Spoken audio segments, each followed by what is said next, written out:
તો મિત્રો આજના વિડીયોમાં આપણે સુરતના સૌથી મોટા ગણપતિઓ જે છે તે જોવા જઈ રહ્યા છે। તો વિડીયોને શરૂ કરીએ। તમે આ જોઈ શકો છો ગણપતિ મહારાજ જે હનુમાનજીના રૂપમાં હાથમાં ગદા લઈને જોવા મળે છે।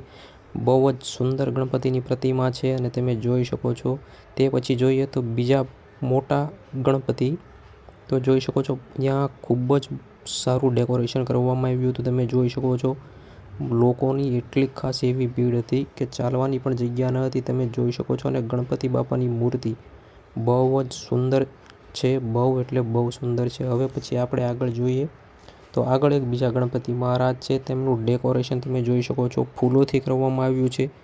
ખૂબ જ ફૂલ વડે તેમનું ડેકોરેશન કરવામાં આવ્યું છે। ત્યાંથી આગળ જઈએ તો આ સૌથી મોટા ગણપતિ મહારાજ જે કહી શકાય ડેકોરેશન તમે જોઈ શકો છો બહુ જ સુંદર છે। લાઇટિંગ વગેરે તમે જોઈ શકો છો। પાછળ અહીંયા એટલી ભીડ હતી કે તેમના દર્શન કરવા પણ બહુ મુશ્કેલ પડી જાય। તમે જોઈ શકો છો પાછળ નેચરલ થીમ છે તે બનાવવામાં આવી છે, બહુ જ સુંદર છે। તે પછીના આપણે ગણપતિ મહારાજ જોઈએ તો કે નંદી મહારાજના વેશમાં તમને જોવા મળશે।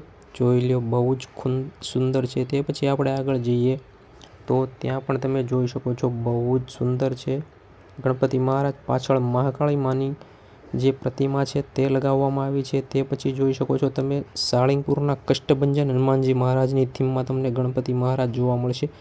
ગોલ્ડન કલરની થીમ રહેશે વાઘા તેમના। ત્યાર પછી જોઈ શકો છો શંકર ભગવાનજીના રૂપમાં ગણપતિ મહારાજ છે, તે બહુ જ સુંદર છે। તે પછી આપણે આગળ જોઈએ તો આ ખૂબ જ મોટી અને વિશાળ ભવ્ય પ્રતિમા છે ગણપતિ મહારાજની।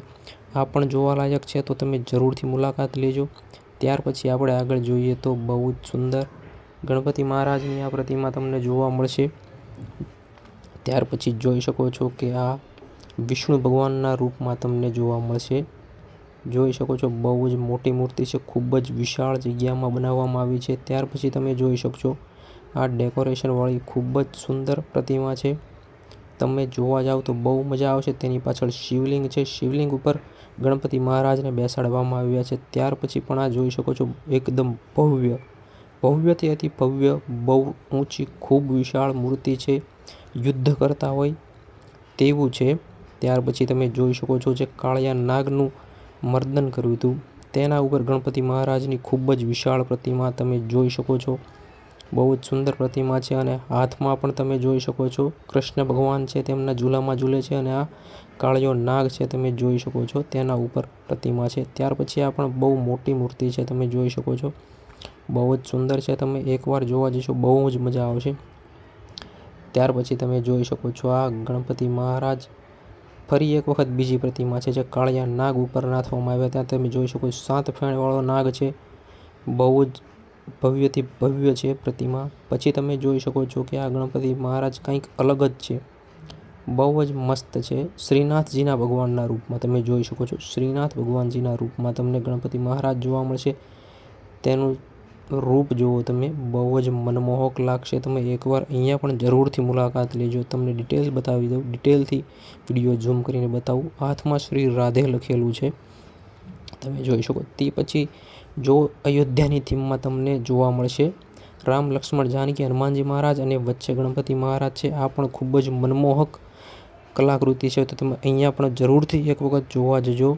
ગોલવાડ અને ડબગરવાડમાં આવેલી છે આ બધી મૂર્તિ। પછી તમે જોઈ શકો છો કે બાળકોને અહીંયા ખૂબ જ મજા આવી જવાની છે તેવી મૂર્તિ છે, તમે જોઈ શકો છો। આ પણ ભવ્યથી ભવ્ય પ્રતિમા છે, બહુ જ ઊંચી છે, જોઈ શકો છો।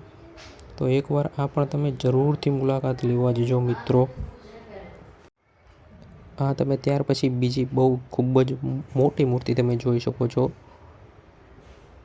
ગરબે રમતા હોય તેવા ગણપતિ મહારાજ છે। આ ઉંદડી તમે જોઈ શકો છો, તેના હાથમાં પણ દાંડિયા છે। તમને ગણપતિ મહારાજની મૂર્તિ પણ ઝૂમ કરાવીને બતાવી દઉં। તેમની પાછળ જે ક્રોસ આકાર છે તે દાંડિયા છે, બંને સાઈડ ઉંદડી છે અને તેના હાથમાં પણ દાંડિયા છે, તમે જોઈ શકો છો। આ પણ ખૂબ જ ભવ્ય મૂર્તિ છે, પાછળ માતાજીનું સ્વરૂપ છે અને તેમાં ગણપતિ મહારાજની મૂર્તિ છે। હા, એ પછી તમે આ જોઈ શકો છો તે પણ આ રામ લક્ષ્મણ જાનકી આ બીજી પ્રતિમા આવી ગણપતિ મહારાજની, તેમાં વાલ્મીકી અંગદ જેવા પાત્રો પણ એડ કરવામાં આવ્યા છે, તમે જોઈ શકો છો। પછી આ તમે જોઈ શકો છો ખૂબ જ નાના એવા સુરતના સૌથી મને મસ્ત લાગ્યા તે ગણપતિ છે જે શંકર ભગવાનને જળ ચડાવે છે. એકવાર અહીંયા જરૂર બાળકોને લઈ જજો, તેમને બહુ જ મજા આવશે. તે તમે જોઈ શકો છો અહીંયા દેખાડે છે જે ગણપતિ મહારાજની ક્યુટ મૂર્તિ છે.